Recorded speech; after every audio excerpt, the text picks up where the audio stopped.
몽땅 다 그것은 죄다 라고 하는 것입니다. 보통은 회개한다고 할 때 내가 무슨 잘못을 했을까 이걸 찾고 더 이상은 그런 행동을 하지 않는 것을 생각하는 게 보통 우리가 생각하는 회개입니다. 그것도 회개에서 꼭 다뤄야 하는 것이죠. 그리고 중요한 내용입니다. 그런데 그리고 그렇게 하는 것 자체가 또 방향을 바꾸는 일이기도 합니다. 내가 더 이상은 이렇게 하지 말아야지 라고 하는 것 자체가. 그런데 방향을 바꾼다고 하는 말은 단지 거기서 머무는 것이 아니고 하나님에게서 벗어난 초점을 다시 하나님에게 갖다가 맞추는 것이란 말이죠. 방향을 바꾸는 이유는 하나님에게 맞추기 위해서 방향을 바꾸는 것입니다. 그러니까 잘못된 행동이나 감정 같은 것으로만 한정 지을 수 없는 거예요. 이 회개의 범위를. 오히려 모든 면에서 시선을 하나님께로 돌리는 것이 회개의 진정한 의미이기 때문에 그렇습니다. 그것은 생각일 수도 있고 아니면 삶의 방식일 수도 있고 세상을 보는 관점일 수도 있고 여기서 일일이 다 나열할 수 없는 그 모든 것에 대해서 하나님의 방식을 쫓아가는 것. 이게 회개란 말이죠. 진정한 회개. 세례 요한은 그런 식으로 회개를 통해서 들어가는 하나님의 나라를 전파했습니다. 하나님의 나라가 회개를 요청했다고 하는 것은 무슨 뜻인가요? 그 이면에, 그 밑바닥에 깔린 또 다른 얘기는 누구한테든지 과거는 묻지 않겠다. 이런 뜻입니다. 회개라고 하는 말 자체가 돌이키는 것이고 방향을 바꾸는 것이기 때문에 그렇단 말이죠. 지금까지 어떤 모양으로 살았든지 그 길을 돌이키고 하나님을 향해서 방향을 바꾸기만 하면 하나님의 나라는 그 사람에게 문을 열어줍니다. 그건 바리새인도 상관없고 세리도 상관없단 말이죠. 모든 사람에게 똑같이 기회가 주어지는 것입니다. 이게 인류를 향한 하나님의 뜻이고 하나님의 사랑인 것이죠. 세리들은 좋았죠. 이런 말을 들을 때 세례 요한이나 예수님을 통해서 이런 말을 들을 때 얼마나 좋았겠어요. 그 사회에서 지금까지 죄인이라고 하는 딱지를 붙이고 온갖 멸시와 천대를 당하면서 살아왔고 자기들 스스로도 하나님 나라하고는 상관이 없는 그런 존재라고 생각을 하면서 살아왔는데 회개하기만 하면 하나님 나라가 너 것이 될 수 있어 라고 하니까 세상에 이것만한 복음이 없는 거죠. 그런데 바리새인들은 반대였던 것입니다. 자기들은 스스로를 의롭다고 생각하면서 살아왔고 저런 세리하고는 완전히 다른 부류로 살았는데 그런 특권 없이 똑같이 취급하고 거기다가 회개까지 하라고 하니까 이거 받지 못하겠다고 생각을 한 것입니다. 그런데 그 결과가 어떻다고요? 그들 자신을 위한 하나님의 뜻을 저버리니라가 되었다는 것이죠. 다시 본문으로 돌아가서 보면 그래서 이제 누가복음 7장으로 다시 돌아가서 보면 예수님께서 이 세대 사람들이 무엇과 같은가를 말씀을 하셨습니다. 32절입니다. 7장 32절. 비유하건대 아이들이 장터에 앉아 서로 불러 이르되 우리가 너희를 향하여 피리를 불어도 너희가 춤추지 않고 우리가 곡하여도 너희가 울지 아니하였다 함과 같도다. 여기 두 부류의 아이들이 나오죠. 피리 불고 곡하는 그룹이 하나 있고 춤추지 않고 울지도 않는 그런 그룹이 또 하나 있습니다. 이 비유의 요지는 뭐냐면 피리 부는 아이들이 춤추지 않는 아이들을 향해서 불평을 한다는 것입니다. 우리가 피리 부는데 왜 너네들은 춤추지 않아? 우리가 울고 있는데 왜 너네도 곡하지 않아? 라고 불평을 한다는 건데 그런데 그 모습이 딱 이 세대 사람 같다고 하는 거죠. 예수님께서는 하나님의 뜻을 저버린 이 바리새인과 율법 교사들을 이야기하시다가 이 세대 사람들이 이와 같다고 말씀을 하시면서 이제 이 비유를 지금 보여주신 거예요. 그럼 여기서 이 세대 사람은 누굴까요? 세례 요한을 받아들이지 않는 사람들, 그 사람들 얘기가 되는 겁니다. 그 사람들이 시장에 있는 아이들처럼 불평을 한다는 거죠. 우리가 피리를 부는데 너는 왜 춤추지 않느냐 라고 하는 겁니다. 하나님 나라와 관련지어서 생각하면 바리새인들과 율법 교사들도 하나님 나라에 대한 나름의 생각이 있었습니다. 앞서 말씀드린 것처럼 거기는 의로운 사람만 들어가는 하나님의 나라인 것이죠. 그런데 세례 요한과 예수님이 전혀 다른 하나님의 나라를 이야기하는 것입니다. 자기들이, 이 사람들 입장에서는 자기들이 오랫동안 알고 있었던 하나님의 나라에 대해서는 이 세례 요한이 한마디도 얘기하지 않는 거예요. 그래서 이 사람들이 불평을 하는 겁니다. 피리는 우리가 불고 너희는 그 피리 소리를 듣고 춤을 춰야 되는데 왜 그렇게 안 하냐 라고 하는 것입니다. 그런데 그 다음에 나오는 말씀에서 방향이 좀 바뀌는 것처럼 보입니다. 33절과 34절 읽어보겠습니다. 시작.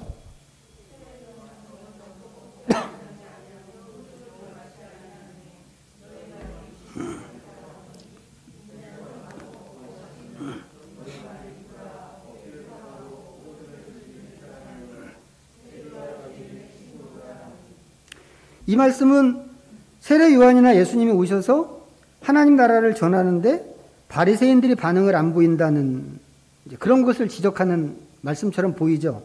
만약에 그런 의도라면 여기서는 피리를 부는 게 요한과 예수님이고 춤을 춰야 하는 것은 바리새인이 되는 겁니다. 그런데 이 사람들이 춤도 안 추고 곡도 안 하는 겁니다. 세례 요한이 피리를 부는데 예수님의 비유가 정확하게 어느 쪽을 겨냥한 건지는 모르겠어요. 앞절하고 연결을 해서 보면 이렇게도 볼 수 있고 뒷절하고 연결을 해서 보면 저렇게도 볼 수 있는데 확실한 건 바리새인과 세례 요한이 전혀 다른 하나님의 나라를 생각하고 있다고 하는 것입니다. 바리새인들과 유대인들이 오랫동안 하나님의 나라를 생각했습니다. 그런데 이제는 그 하나님 나라에 실제가 왔어요. 실제. 예수 그리스도. 하나님 나라의 실제가 왔단 말이죠. 이 하나님의 나라는 지금까지 알고 있던 하나님의 나라하고는 완전히 다른 전혀 새로운 하나님의 나라입니다. 이 나라는 오직 회개로 들어갈 수 있는 그런 나라이기 때문에 모든 사람에게 열려있는 나라이기도 합니다. 예수님 말씀에 세리들이 하나님은 의롭습니다 한 건 바로 이거죠. 이런 이유 때문에 하나님은 의로운 겁니다. 죄인이라고만 생각했던 자기들에게도 기회를 주시는 하나님이기 때문에 그렇단 말이죠. 이 기회는 바리새인들에게도 주어지는 기회였습니다. 그런데 그렇게 하려면 그 기회를 잡으려면 바리새인도 회개하고 방향을 바꿔야 된단 말이죠. 근데 바리새인들은 안 그랬습니다. 자기 나름대로 생각하는 하나님 나라가 있었기 때문이고 그 관점을 포기할 수 없었기 때문에 모든 사람은 각자 자기 나름대로의 하나님 나라에 대한 생각을 갖고 있습니다. 그 나라가 어떤 나라인지, 누가 그 나라에 갈 것인지, 어떻게 가는지 이런 것들에 대한 믿음이 있죠. 그 우리도 다 마찬가지입니다. 각자가 우리가 그냥 막연하게 예수 믿고 천국 간다고 이렇게 이야기하지만 그 천국이 어떤 천국일까? 내가 바라는 천국의 그 상은 어떤 것일까? 다 따로 있을 거란 말이죠. 모든 사람들이 그렇습니다. 우리 각자가 꿈꾸는 하나님 나라가 있고 그 나라에 어떻게 가는지에 대한 신념도 우리 안에 다 있습니다. 하지만 진짜 중요한 것은 예수님과 함께 온 하나님 나라가 중요하단 말이죠. 바리새인들이 생각하는 하나님 나라가 중요한 게 아니고 예수님이 가지고 온 하나님의 나라가 중요하단 말이죠. 왜? 그게 진짜니까. 그 나라는 회개와 돌이킴으로 가는 나라인데 우리한테까지 그 저 유대 팔레스타인에서 완전히 지구 반대쪽에 있는 우리한테까지 기회를 주는 그런 나라란 말이죠. 세리들은 그 기회를 붙잡았고 바리새인들은 그 기회를 놓쳤는데 오늘 말씀은 우리는 어떤가를 돌아보게 하는 그런 말씀입니다. 하나님께서 내 앞에 기회를 주셨는데 나는 그 나라를 잘 붙잡았는지, 가던 방향을 확실하게 돌이키고 그 나라에 들어갔는지, 아니면 바리새인들처럼 그 나라에 들어가지도 않으면서 그 나라에 있다고 그렇게 생각만 하고 있는지, 오늘 이 말씀을 통해서 우리 스스로를 잘 돌아보고 확인할 수 있어야만 하겠습니다. 기도하겠습니다. 우리 잠시 묵상하고 하나님 앞에 나갑니다.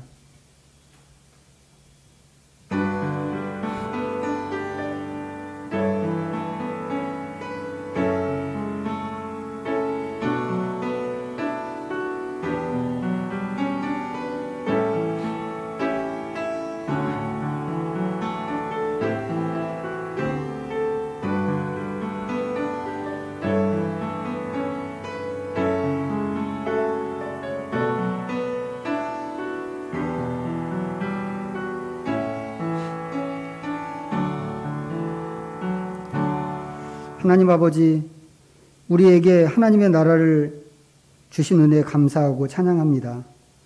우리의 과거를 묻지 않고 다른 사람과 똑같은 기회를 갖게 하신 은혜가 참으로 큽니다. 우리는 우리 앞에 열려있는 하나님의 나라로 인해 기뻐하고 감사할 뿐입니다. 하나님의 신실하심에 온전히 반응하면서 하나님을 찬양하고 하나님 나라 백성으로서의 명예에 누가 되지 않아야 하겠습니다. 세리들이 고백한 것처럼 하나님은 의로우십니다라고 우리도 소리를 높여 외칩니다. 하나님만 영광을 받으시옵소서. 예수님의 이름으로 기도하옵나이다. 아멘. 찬송가 634장